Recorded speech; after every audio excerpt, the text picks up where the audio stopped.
1995, Manny Pacquiao turned pro.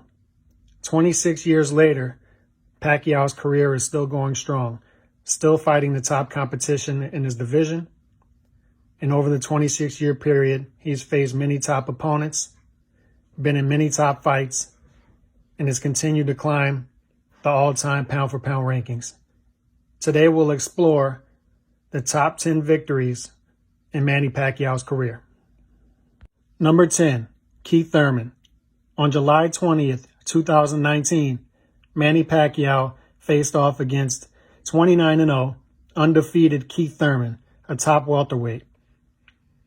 Many were writing off Manny Pacquiao, being that he was over 40 years old. But in the fight, Pacquiao put Thurman on the canvas and won a close decision and became, once again, the welterweight champion of the world. Number 9, Timothy Bradley. April 12, 2014, Manny Pacquiao would once again face off against Timothy Bradley. A rematch from the highly controversial decision that Timothy Bradley would get against Manny Pacquiao in 2012. This was also one fight removed from Pacquiao's KO loss to Juan Marquez. Pacquiao would come back from the Marquez loss and the Bradley controversial defeat to beat Bradley in the rematch by unanimous decision. Number 8, Antonio Margarito. On November 13, 2010, Manny Pacquiao would face Antonio Margarito, attempting to win a title in his 8th weight class. This was for the WBC junior middleweight title. He would go on to punish Margarito for 12 rounds, abusing him with speed and angles as Margarito's corner refused to stop the fight. He would go on to do permanent damage to Margarito's eye. Margarito would go on to lose to Cotto 2 fights later as the fight was stopped due to Margarito's eye. This would become Pacquiao's 8th title in his 8th separate weight class. Number 7, Miguel Cotto. On November 14, 2009, Manny Pacquiao would have his first fight against an elite, in his prime, top 147-pounder. Miguel Cotto's only loss up to that point was a controversial one to Antonio Margarito.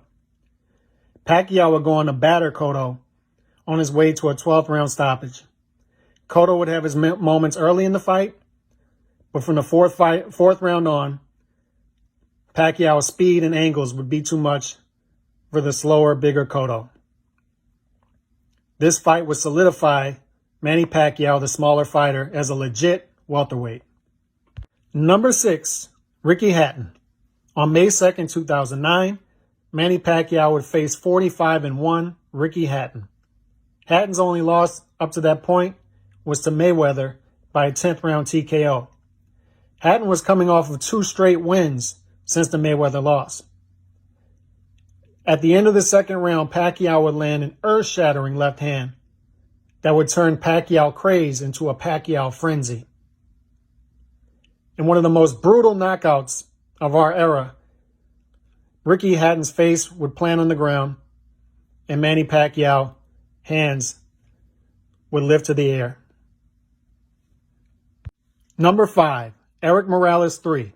On November 18, 2016, Manny Pacquiao would face off again with Erik Morales for the WBC 130-pound belt.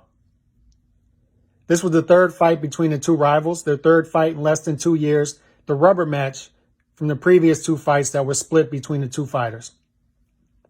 Pacquiao would go on to punish Morales for 3 rounds. Morales would infamously shake his head from the canvas in the 3rd round to his corner as the fight was then stopped. This put the finishing touches on another Pacquiao rivalry.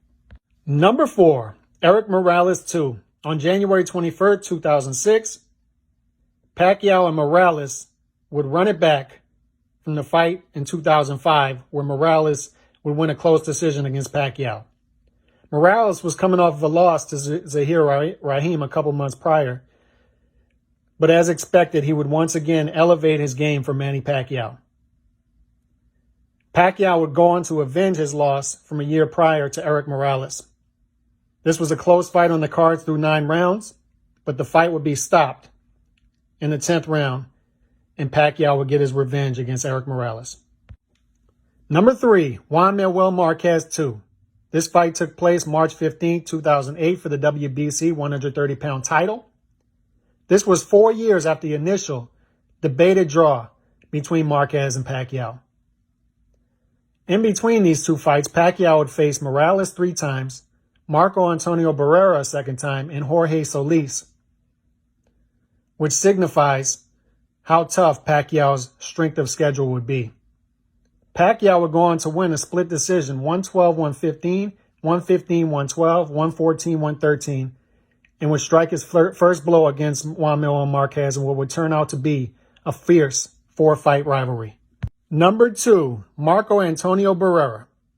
On November 15th, 2003 at the Alamo Dome, Pacquiao and Barrera would face off for the Ring Magazine 126-pound championship. Pacquiao would go down in the first round in a slip that was called a knockdown.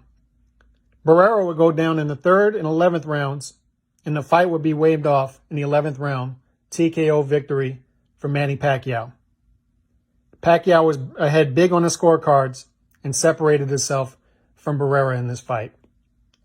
This was Pacquiao's first signature victory and would introduce him to the American casual boxing fans.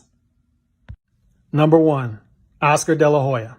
On December 6, 2008, Manny Pacquiao would move up from lightweight to welterweight to face off against the bigger, stronger Oscar De La Hoya. I already know what you're saying. How can you pick Oscar De La Hoya as Manny Pacquiao's biggest victory when Oscar De La Hoya was well past his prime at that point?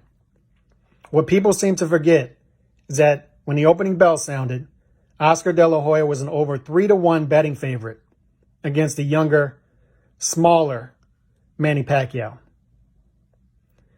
Casual fans and boxing experts and pundits alike expected the bigger, stronger De La Hoya to punish Manny Pacquiao with punching power and be too much in size for the smaller Pacquiao. What ended up happening was De La Hoya's size was used against him. The smaller, fresher, faster, quicker Manny Pacquiao would come in and batter Oscar De La Hoya over 7 rounds with precision punching, angles, and power, and getting a career-defining win against Oscar De La Hoya as he refused to come out for the opening bell of the 8th round. After this fight, Manny Pacquiao would go from boxing star to international superstar.